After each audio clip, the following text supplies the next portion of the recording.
Alhamdulillah, wa salatu wa salamu ala rasulillah. Très chers frères et sœurs, très chers amis, où que vous soyez, je suis ravi de revenir auprès de vous pour présenter une nouvelle tribune intitulée cette fois-ci « Les ravages de la sorcellerie et de la divination ». Vous verrez qu'il y a une différence entre sorcellerie et divination. Même en Wolof, on fait la différence. Njibar renvoie à sorcellerie, alors que c'est Gisane ou bien Setlu qui renvoie à la divination. Le mot arabe sihr signifie sorcellerie, magie, enchantement, envoûtement, etc. Étymologiquement, il désigne ce qui est caché, hein, ce qui est subtil ou dissimulé. Tout le monde sait qu'en matière de sorcellerie, c'est ce qui est caché, c'est quelque chose qui est mystérieux, etc., qui est l'apanage du prétendu sorcier ou bien magicien.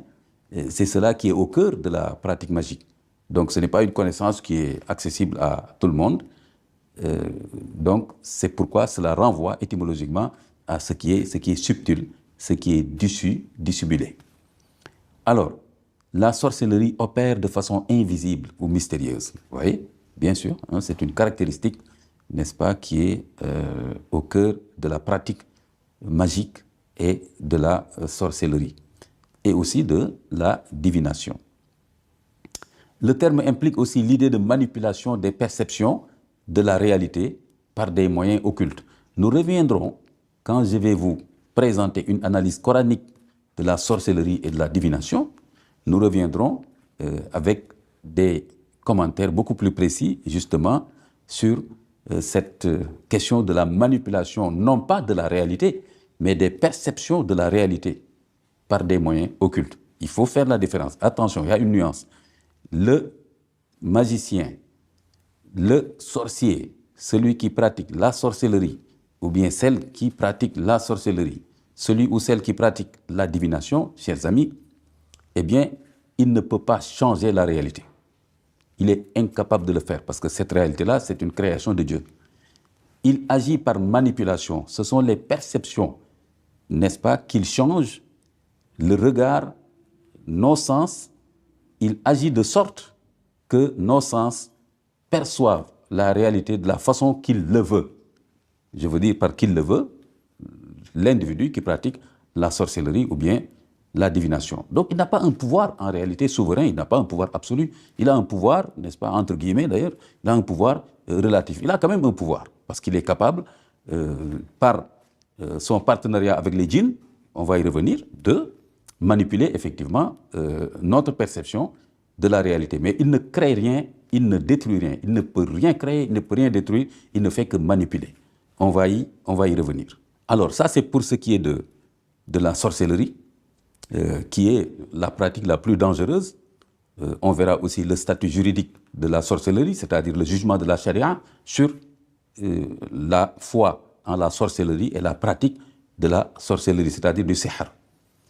Par contre, ce que l'arabe appelle al-kihana et al-irafa, et celui qui fait kihana, on l'appelle kahin, celui qui fait irafa, on l'appelle arraf. Là, par contre, c'est la divination. Et là, il y a quand même une différence, parce que la divination, c'est tout simplement quelqu'un qui prétend connaître, n'est-ce pas, des choses occultes, des choses du monde invisible, du monde imperceptible, etc., etc. Des fois, il s'agit même d'un pur charlatan. C'est ce qu'on voit de plus en plus d'ailleurs dans les réseaux sociaux, etc. On voit quelqu'un, c'est tout simplement un manipulateur, un pur charlatan qui n'a pas du tout des connaissances comme il le prétend. Ça n'a rien à voir donc avec le sahir, le vrai sorcier, celui qui utilise vraiment la magie et la sorcellerie. Effectivement, cette personne a quelque part un pouvoir parce qu'il est en partenariat avec les djinns, les mauvais djinns. On va y revenir. Par contre, vous voyez quelqu'un sur TikTok, sur les réseaux sociaux qui donne des numéros de téléphone, appelez-moi, je vais vous expliquer ce qui va vous arriver, je ferai en sorte que vous puissiez être admis à votre examen, etc., etc. Des fois, c'est simplement des charlatans, ou bien même, ils vous renvoient à quelqu'un d'autre, mais pas à eux-mêmes, parce qu'eux, ils n'étaient que des intermédiaires. Donc, très chers frères et sœurs, très chers amis, il faut faire très, très attention à tout cela. Il y a du tout, n'est-ce pas, dans ce qui relève de la sorcellerie, du njibar et ce qui relève du setlu de la divination. Il y a du tout et il n'y a que du mauvais. Il n'y a que du mauvais, n'est-ce pas? On y reviendra. Donc, par contre, la sorcellerie, c'est vraiment la pratique la plus dangereuse, comme le dit le Wolof, d'ailleurs, le Ndjibar, parce que là, on peut effectivement, entre guillemets, comme on le dit en Wolof, détruire quelqu'un. Hein, on peut travailler, entre guillemets, dans le sens très péjoratif, travailler quelqu'un, détruire quelqu'un, comme on dit en Wolof, yak nit, etc. Ça, c'est le Ndjibar. Ça, c'est la pure sorcellerie, la pure magie. Par contre, la divination, n'est-ce pas, al-kihana, al-irafa, là, c'est beaucoup plus quelqu'un qui prétend connaître des choses qui pourraient vous arriver et qui prétend vous donner des choses à faire, à boire, à manger, des sacrifices, des offrandes pour éviter tel ou tel malheur ou bien pour réussir tel ou tel projet. Là, par contre, on voit qu'il n'y a pas forcément une intention de nuire à autrui. C'est juste quelqu'un qui prétend connaître des choses qui peuvent vous arriver. Même si quelque chose vous a été volé, il prétend savoir qui a volé ça, à quel moment, qu'est-ce qu'il en a fait, etc., etc. Donc ça, c'est Al-Kihana, Al-Irafa. Il y a cette petite nuance donc entre la sorcellerie, le Ndjibar en Wolof, et, n'est-ce pas, la divination, qui est le Guissané, le Setlou. Beaucoup de Sénégalais font régulièrement du Guissané, du Setlou, parce qu'ils considèrent que ce n'est pas interdit par la charia, mais nous reviendrons sur le jugement de la charia par rapport au Guissané et au Setlou. Par contre, tout le monde est d'accord. Tout le monde sait que nuire à quelqu'un par la pratique de sorcellerie et de magie, de Ndjibar, tout le monde sait que c'est interdit, tout le monde sait que c'est haram, et on reviendra sur le jugement de la charia. C'est même quelque part quelque chose qui relève du péché majeur qu'on appelle le shirk, donner à Dieu des associés, et cela relève aussi du kufr, de la mécréance, que Dieu nous en préserve. Chers frères et sœurs, chers amis, tout cela n'a rien à voir maintenant avec le mot très difficile à prononcer en français pour tout le monde.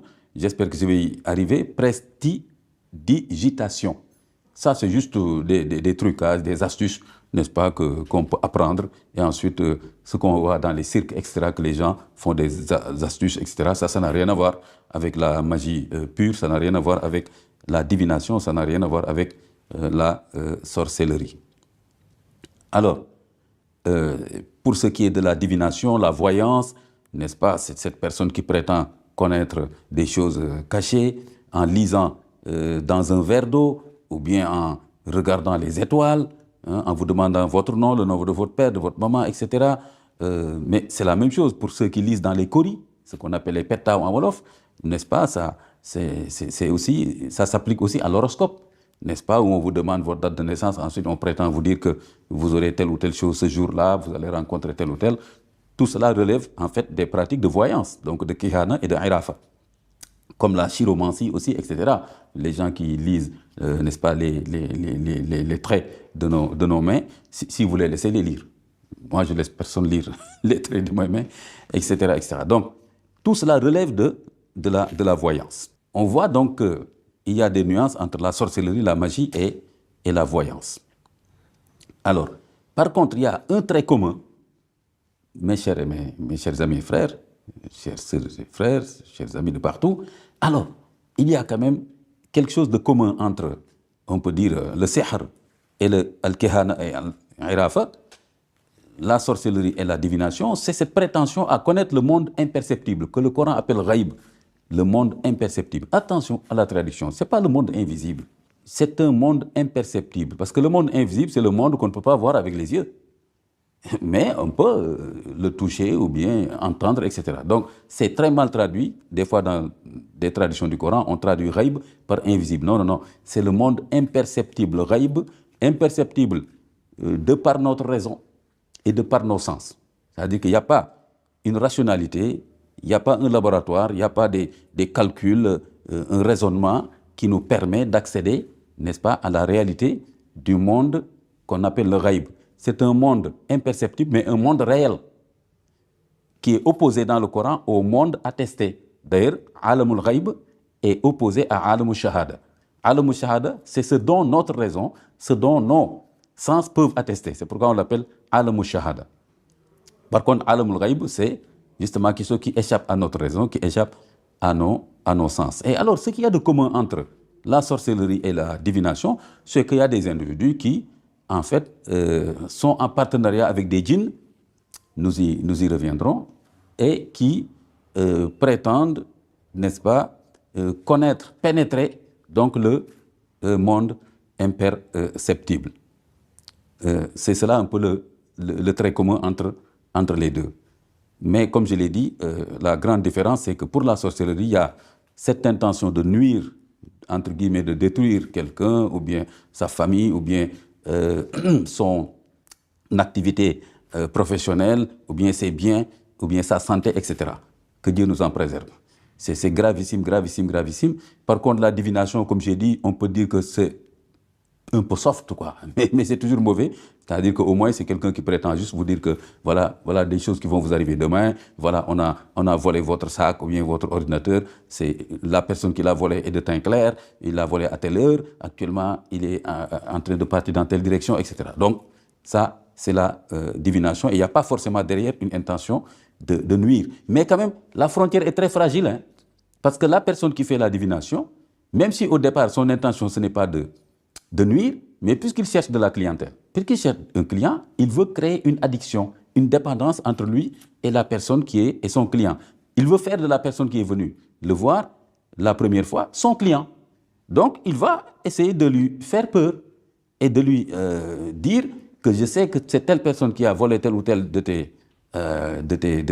tes objets, ou bien que tel examen que tu prépares, ou bien que c'est telle personne qui t'a fait telle ou telle chose dans ta famille, etc. Et maintenant, ce qui l'intéresse, c'est de faire peur et de pouvoir créer une relation de dépendance psychique, n'est-ce pas, entre lui et cette personne-là dont il veut faire un client. Donc, il va lui dire, mais j'ai la solution. Telle chose peut t'arriver, tu risques de ne pas être admis à ton examen, tu risques d'avoir des problèmes de santé très graves, mais j'ai la solution. Maintenant, il faut que tu me rémunères et je te dirai ce qu'il faut faire, des offrandes, des sacrifices, etc., etc. Et là, il peut quand même basculer au-delà de la divination, il peut basculer maintenant dans la sorcellerie. Parce qu'il peut carrément dire à la personne, écoute, si tu veux que j'arrête telle ou telle personne dans les pratiques qu'il fait, là aussi, il faut encore augmenter la rémunération pour que je fasse telle ou telle chose. Ça devient finalement, n'est-ce pas, un chemin, un boulevard infernal que Dieu nous en préserve. Et nous viendrons tout à l'heure pour voir effectivement les dégâts. C'est pas du léger, hein. Ça, c'est pas une question théorique comme ça, on en parle comme de la science-fiction. C'est des dégâts qui sont là, qui sont réels dans la société, au plan individuel comme au plan, n'est-ce pas, collectif. Nous y reviendrons. Alors, chers amis, chers frères et sœurs de partout, nous allons voir maintenant en quoi consiste le partenariat entre l'individu qui pratique la sorcellerie et aussi l'individu qui pratique la divination, le partenariat qu'ils ont établi avec des djinns. Parce qu'effectivement, l'homme seul, n'est-ce pas, avec ses propres moyens, ne peut pas accéder au monde, n'est-ce pas, imperceptible. Alors, qu'est-ce qu'ils font? Les gens qui choisissent de pratiquer la sorcellerie, la divination, établissent un partenariat satanique, n'est-ce pas, avec des djinns très très mauvais, des djinns mécréants, n'est-ce pas, des djinns infidèles à Dieu, des djinns rebelles, des djinns qui font partie du groupe de Satan, n'est-ce pas, de sa tribu, de sa congrégation. Et ce sont ces djinns-là qui font un partenariat avec les hommes qui ont choisi, les individus, ça peut être des hommes et des femmes, qui ont choisi d'aller dans cette direction satanique. La preuve de ce partenariat-là, c'est que ces créatures qui sont les djinns, Inch'Allah ta'ala, j'aurai le temps, j'espère. En tout cas, j'ai bien envie de revenir dans une autre tribune sur spécifiquement la question de ces créatures qu'on appelle les djinns. N'est-ce pas? Les djinns, des créatures dont la Bible ne parle pas, mais dont le Coran parle de façon très claire. Donc les djinns, qui constituent le deuxième membre, ils sont deux, de ce qu'on appelle as-saqalayni, c'est-à-dire les deux seules créatures qui sont douées de raison, de libre arbitre, et qui seront jugées le jour du jugement dernier pour leurs actes. C'est les djinns et les êtres humains, les fils d'Adam.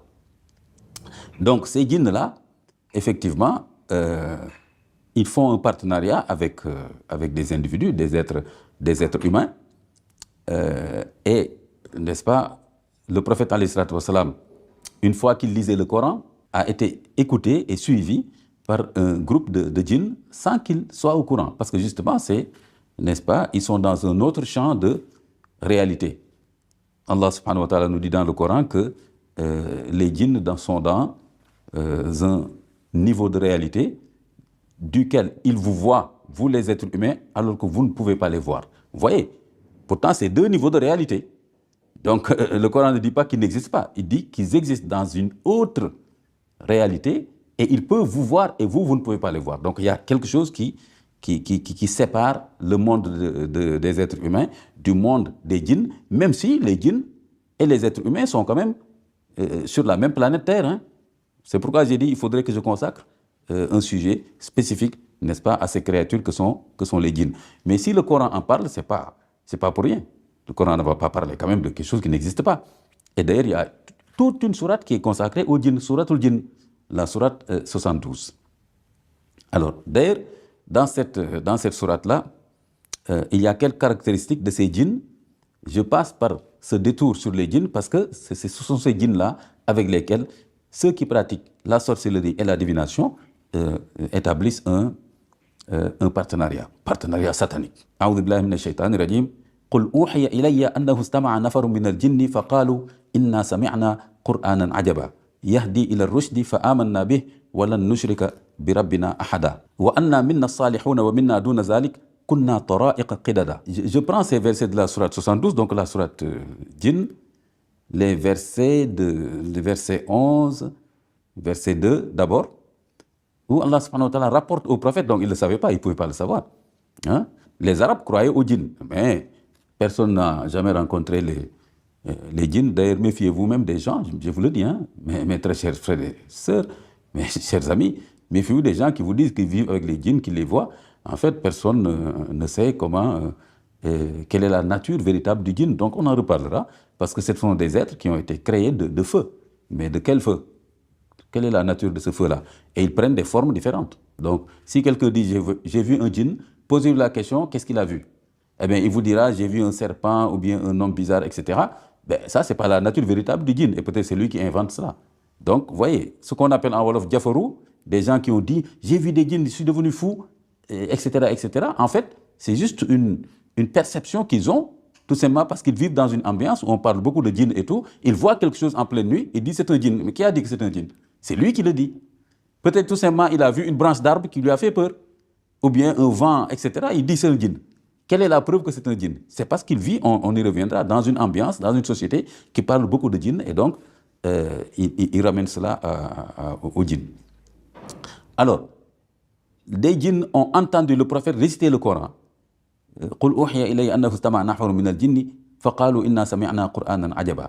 Et ils ont dit, nous avons entendu un Coran merveilleux. Ils ont entendu le prophète, une prière du matin, lire le Coran avec un tajwid, avec quand même la psalmodie, le tajwid du prophète, et le groupe de djinns qui passait s'est arrêté. Ils ont entendu, donc le matin, le prophète réciter le Coran. Ils ont dit, mais ça c'est un Coran merveilleux, Qur'anan ajaba. Yahdi ila rushdi fa amanna bih wa lan nushrika bi rabbina ahada. On va arriver maintenant à ce pourquoi j'ai choisi cette référence, ces versets-là.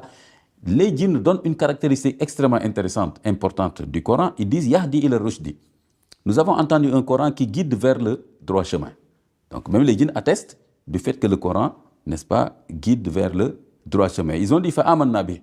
Nous y croyons, parce qu'ils n'étaient pas encore au courant de la descente du Coran. Donc, le groupe de djinns qui a entendu le prophète réciter le Coran se convertit. Ils adhèrent à l'islam, ils adhèrent au Coran. Walan nushrika bi rabbina ahada. Et ensuite, ils disent, nous y avons cru et nous n'associerons jamais personne à notre Seigneur. Cela veut dire que ce groupe de djinns-là pratiquait ce qu'on appelle le shirk. Ils donnaient à Dieu de fausses divinités. Ils lui associaient de fausses divinités. C'était donc des djinns païens, idolâtres. Et ils disent maintenant, Walan nushrika bi rabbina ahada. À partir de maintenant, nous n'allons plus, n'est-ce pas, pratiquer l'idolâtrie, le paganisme. Parce que maintenant, nous savons que la parole de Dieu est descendue sur Mohammed alayhi salatu wassalam.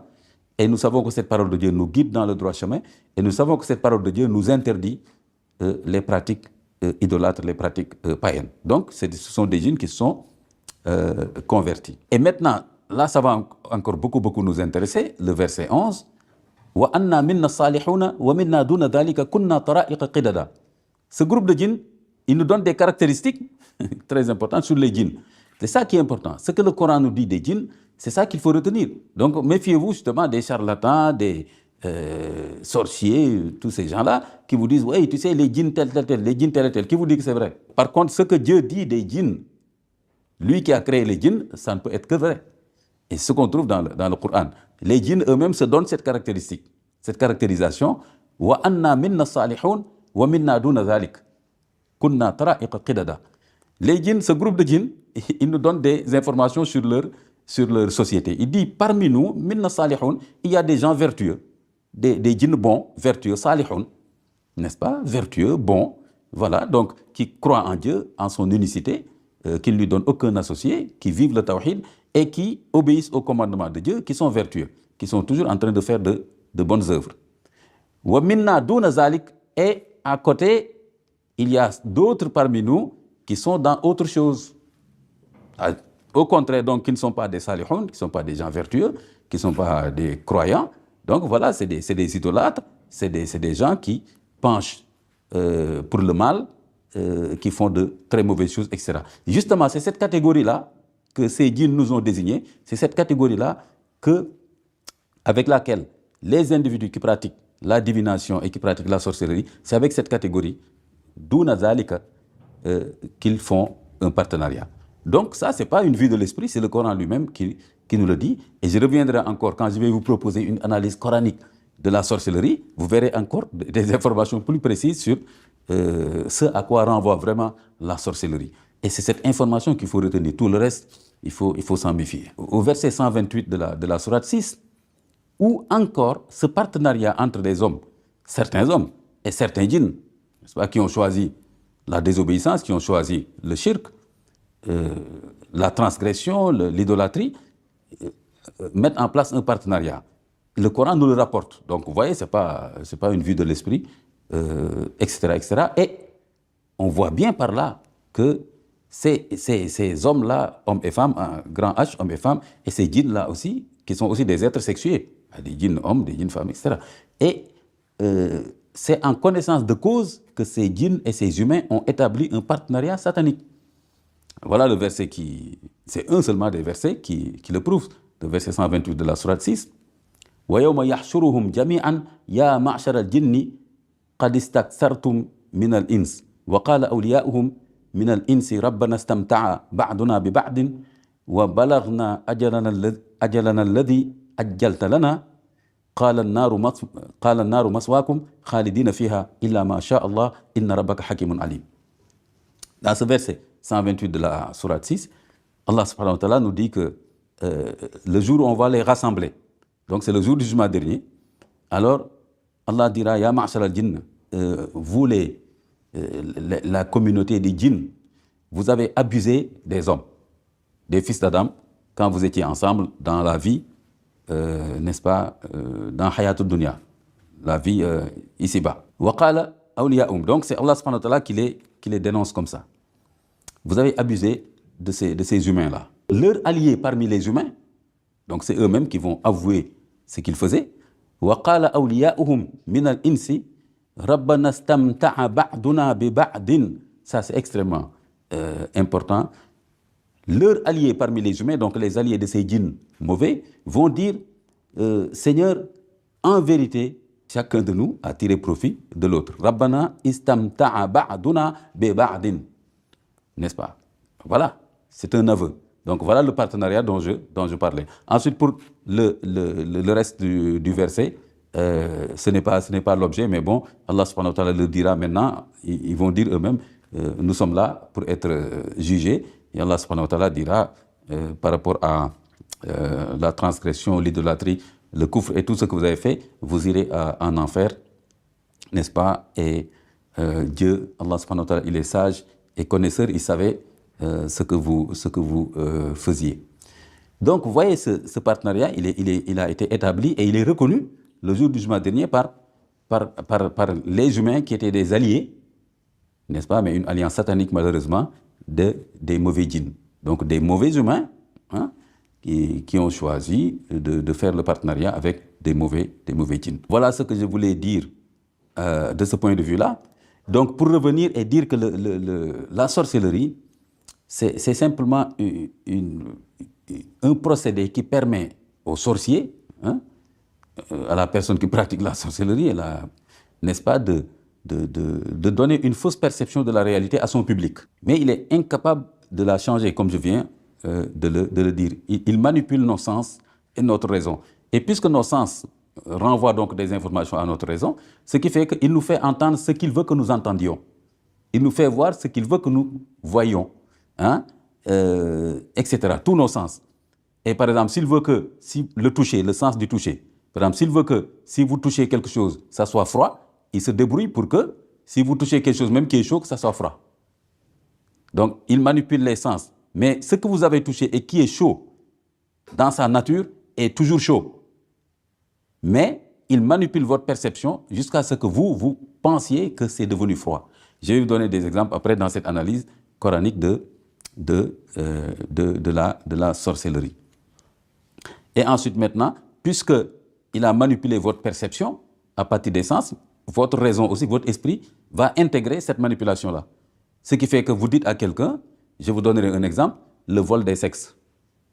Chaque période, chaque saison, ça revient au Sénégal et même ailleurs. Hein? Vous voyez quelqu'un, par exemple, il dit, on a volé son sexe. Excusez-moi le terme. Hein? Alors, mais certains ont été amenés, par exemple, à la police et tout.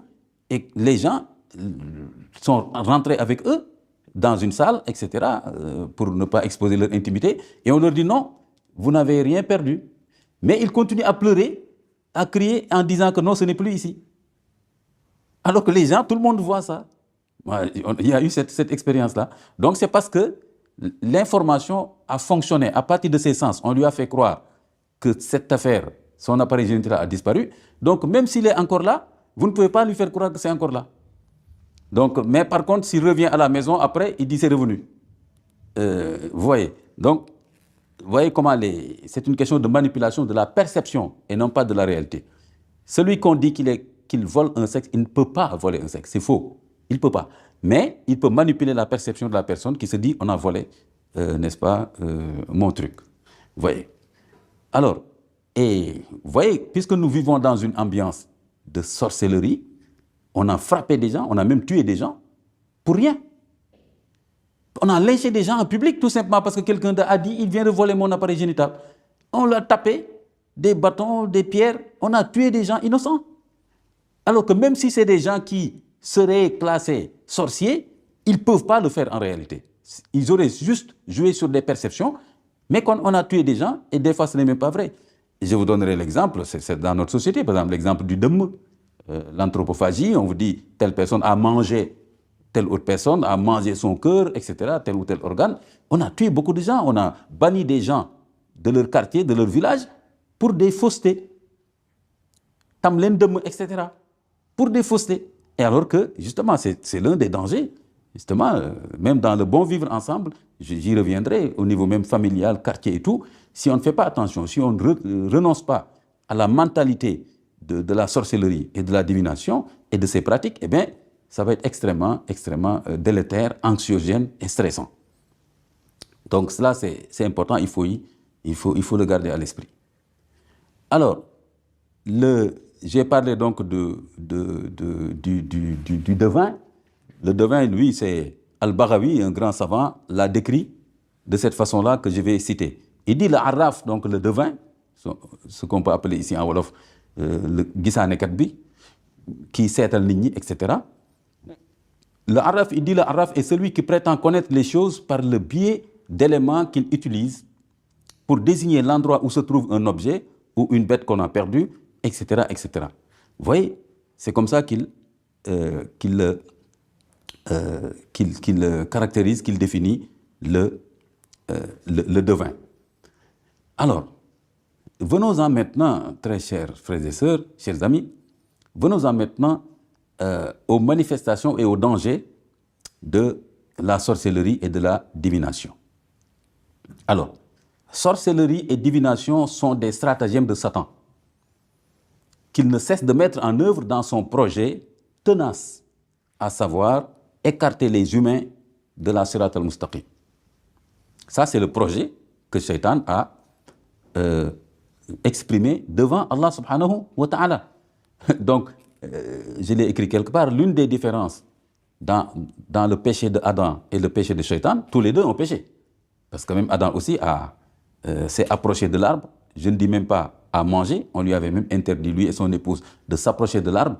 Non seulement ils se sont approchés, la taqraba hadihi shajara, fatakuna min adh-dhalimin. Ne vous approchez pas de cet arbre, sinon vous serez injuste, c'est-à-dire que vous allez transgresser et vous porter préjudice. Ce n'est pas à Dieu qu'il faut porter préjudice. Mais dites-moi, chers amis, en quoi est-ce que manger un fruit peut porter préjudice à Dieu? Donc c'est à eux-mêmes qu'ils allaient porter préjudice, c'est-à-dire en refusant de se donner des limites, de se donner, n'est-ce pas, un feu rouge. Et c'est ce qui nous arrive tous les jours de la vie. Quelqu'un qui ne se donne pas des limites, tous les jours de la vie, il est dans des problèmes. Contre lui-même et contre autrui. Il vit très mal. Que Dieu nous en préserve. Alors, voilà que Shaitan a... L'une des différences entre le péché de Adam et de Shaitan, c'est que Adam, après avoir péché par naïveté, non pas par esprit de transgression, par naïveté, s'est repenti dès que Dieu lui a dit « tu as transgressé ». Il a reconnu sa faute, il n'a pas fait de fuite en avant et il s'est repenti. Et Dieu a accepté son repentir. Par contre, Shaitan, il ne se repent pas du tout et il défie Dieu en lui disant « oui, ce que tu as voulu faire, c'est ce que je n'ai pas accepté, n'est-ce pas, c'est mes propres termes, etc. Et tu ne peux pas mettre au-dessus de moi cette personne que tu as créée d'argile, etc. Ce n'est pas le sujet. Alors que moi, tu m'as créé de feu. Mais ensuite, il dit à Dieu, je vais tout faire pour les écarter de ton chemin. C'est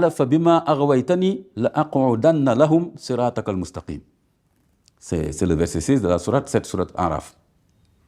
Donc, vous voyez, donc c'est pourquoi l'idolâtrie, la sorcellerie, la divination, la magie ont été crues et, n'est-ce pas, toutes les sociétés humaines sont passées justement dans cette mentalité de sorcellerie et de magie. Pas seulement comme ce qu'on dit la magie noire, comme si on voulait affecter la magie aux populations noires. C'est absolument faux. Regardez, allez voir des documents en anthropologie, en histoire et tout. Toutes les sociétés ont, n'est-ce pas, cru en un moment donné et ont mis en pratique une mentalité, n'est-ce pas, de sorcellerie et des pratiques aussi de sorcellerie et de divination, y compris la société arabe. À l'époque du prophète alayhi salatu wassalam, était très marquée par la sorcellerie et la divination. Et d'ailleurs, le prophète lui-même a été, et ce n'est pas par hasard, a été accusé de sahir, de sorcier, de magicien par les Arabes. Parce qu'ils vivaient dans cette ambiance-là, ils ont dit, mais ça, ce qu'il dit là, c'est des propos que nous ne connaissons pas, ça ne peut être que de la magie. Le prophète a été lui-même, alayhi salatu wassalam, accusé de magicien, de sorcier, et le Coran a été accusé de produits des magiciens.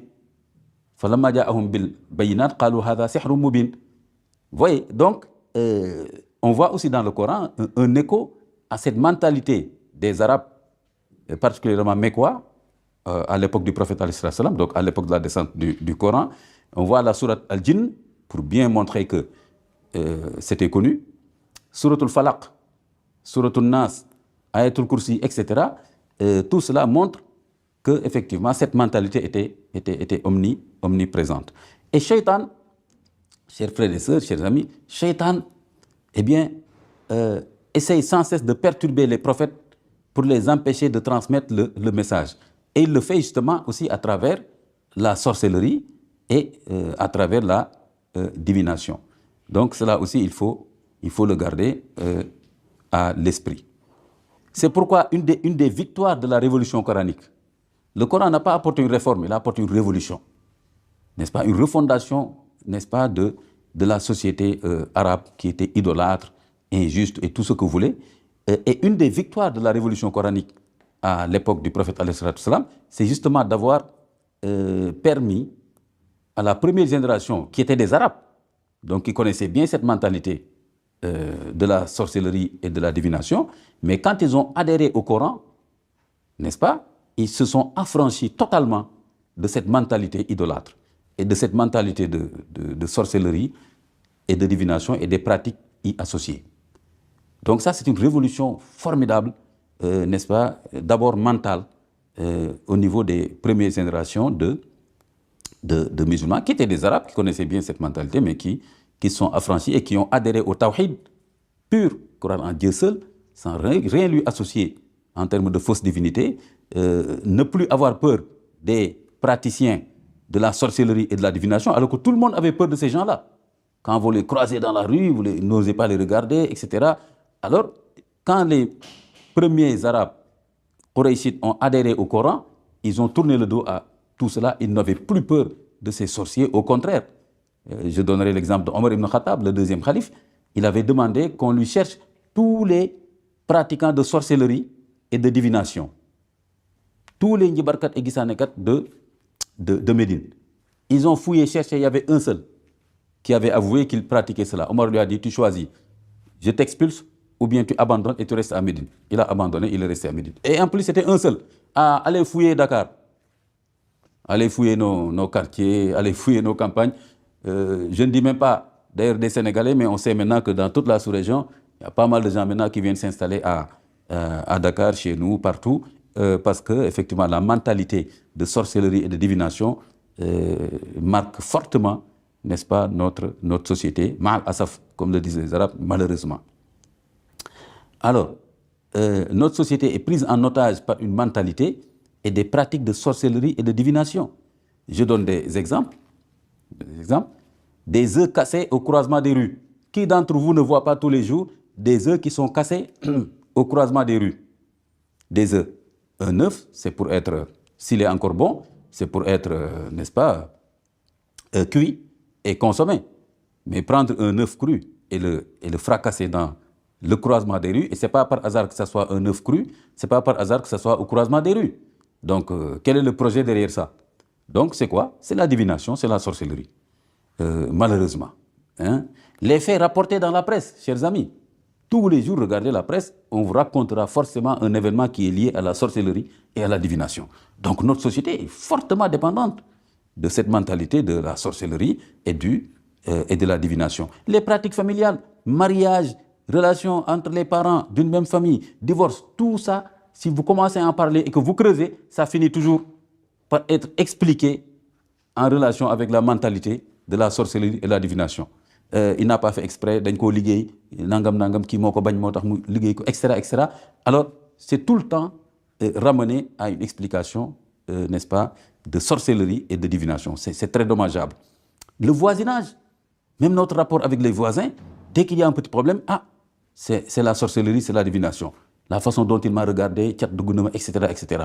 Alors, les études et les activités professionnelles, si vous échouez en examen, oui, c'est parce que vous n'êtes pas allé à temps voir un devin ou bien un sorcier. N'est-ce pas? Certains sorciers et certains devins se prétendent même, n'est-ce pas, vous dire que si je vous donne telle ou telle chose et que vous le faites, vous allez réussir. Et quelqu'un a demandé un jour à un sorcier, un prétendant sorcier, devin, eh bien, si dans mon jury, il n'y a que un petit nombre qui va réussir, est-ce que je serai parmi le petit nombre? Et le sorcier lui a dit, même si c'est une seule personne, ce sera toi. Alors, j'ai dit au monsieur, demande-lui s'il n'y a personne. Il peut y avoir un jury où il n'y a personne d'admis. On le sait, n'est-ce pas? Des femmes, etc. Donc, voyez les limites de ces choses. Il a dit que si c'est une seule personne qui sera reçue, ce sera toi. Je lui ai dit, il est possible qu'aucune personne ne soit reçue. En ce moment, qu'est-ce qu'il va te dire? Et bien, il va te dire que tu as tardé à boire la bouteille d'eau qu'il t'a donnée, que tu as mal attaché le gris-gris, etc. Donc, chers frères et sœurs, nous devons faire attention à tout cela, mais partout dans les activités professionnelles. Est-ce que vous savez que ça nous coûte très cher, la mentalité de sorcellerie et de divination? Quand quelqu'un est nommé quelque part, eh bien, il change tout le bureau, il commande de nouveau avec des millions et tout ça, alors que tout est bien confortable et tout simplement parce que quelqu'un d'autre l'a précédé et que quelqu'un d'autre a dû verser là-bas des trucs et attacher là-bas des trucs. Quel est le Sénégalais qui échappe à ces choses-là? Partout, n'est-ce pas, dans nos activités professionnelles, juste de la famille au palais. De la famille, dans notre maison, au quartier, jusqu'au palais. Alors, nous vivons malheureusement dans cette mentalité de sorcellerie et de divination avec des conséquences dommageables très graves, n'est-ce pas, pour la cohésion sociale. Nous vivons dans la suspicion continuelle, n'est-ce pas, et c'est très grave. Des jeunes, au lieu de réviser leurs cours, au lieu de passer du temps à travailler, ils vont aller jouer, les jeunes garçons vont aller suivre les filles, etc., etc. Et quand il restera 3 jours pour l'examen, ah ben, il faut aller voir un devin qui vous dit vous allez réussir quand même, etc., etc. Alors, dans le sport, les ronds, regardez les ronds, c'est des budgets, des millions, notre équipe nationale de football, etc., les lutteurs, tout le monde fait du rond, n'est-ce pas? Comme j'ai dit, jusqu'au palais même, dans la politique. Mon Dieu, il y a un président africain qui se distinguait dans les pratiques de sorcellerie et de divination. Je ne vais pas donner son nom, mais notre président, ancien président, était allé le voir. Il a fait sacrifier des coqs devant lui, tout en sang devant lui, en lui disant c'est comme ça que je vais t'accueillir. Donc voilà, vous voyez, nous vivons dans cette mentalité-là. Au tribunal, allez-y au tribunal, faites vos recherches, allez demander au greffier, ils vous diront dans les dossiers, beaucoup de dossiers sont en lien avec des accusations de sorcellerie et de divination. Vous allez le voir. Donc, vous voyez, donc je n'invente rien. Hein? Donc, pratiquement tout est expliqué et ramené au sihr, donc à la sorcellerie et à la divination. Voilà, très chers frères et sœurs, chers amis, c'était le premier épisode de cette nouvelle tribune, ravage de la sorcellerie et de la divination. Je vous donne rendez-vous pour une prochaine tribune. Wassalamu alaikum wa rahmatullahi wa barakatuh.